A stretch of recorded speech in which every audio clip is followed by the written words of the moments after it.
پری اور لڑکا۔ ایک خوبصورت گاؤں میں جو سبز پہاڑوں کے درمیان واقع تھا، ایک متجسس لڑکا ٹمی ایک سادہ زندگی گزار رہا تھا۔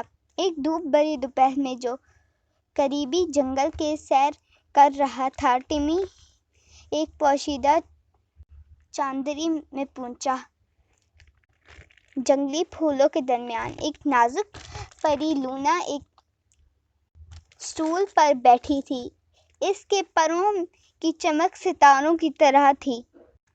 متجسس ٹمی نے لونا کی جانب قدم بڑھایا۔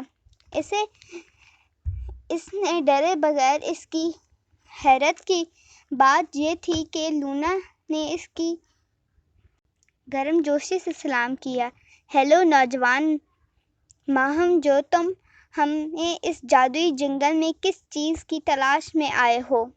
ٹمی نے اپنی ماہم جوئی کی محبت بیان کی اور لونا کی آنکھیں چمک اٹھیں۔ میں تمہیں ایسے راز دکھاؤں گی جو تمہاری سب سے بڑی خواہشوں سے بھی آگے ہیں۔ لونا نے ٹمی کو جنگل میں رہنمائی کی، چھپے ہوئے ندیوں اور رنگ برنگی تتلیوں اور قدیم درختوں کے بارے میں بتایا جو پرانی کہانیاں سناتے تھے۔ وہ ایک چمکدار آبشار پر پہنچے جہاں لونا نے ایک کوسے قزاق کا پل بنایا۔ اس پر چلو، میں تمہیں جادو کے پتے اور اس شاندار پل پر چڑھ گیا۔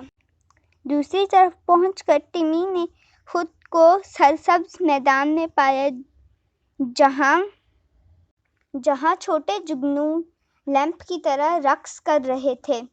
لونا غائب ہو گئی، پھر ایک چمکدار روشنی کی شکل میں ٹمی کے گرد ظاہر ہوئی۔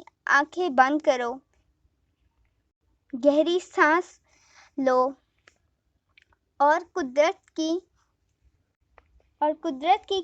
سمفنی کو سنو، ٹمی نے کہا۔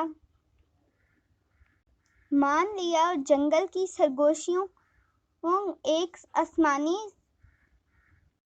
سرود میں تبدیل ہو گئی۔ جب سورج غروب ہونے لگا، لونا ٹمی کے پاس دوبارہ ظاہر ہوئی۔ تمہارے دل میں اب جنگل کے راز ہیں، انہیں دوسروں کے ساتھ بانٹو اور یاد رکھو، جادو ہر روز کی نظاروں سے بلکہ باہر ہے۔ ایک نرم لمس کے ساتھ لونا غروب آفتاب میں غائب ہو گئی۔ ٹمی گاؤں واپس آیا، اس کی آنکھیں حیرت سے چمک رہی تھیں۔ اس دن کے بعد اس نے دنیا کو نئے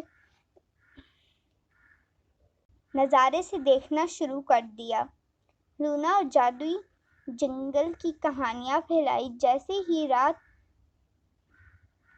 چھانے لگی، ٹمی مسکرایا، جانتے ہو کہ ہمیشہ وہ اس جادوئی گھنٹی کا ایک ٹکڑا ہمیشہ اپنے ساتھ رکھے۔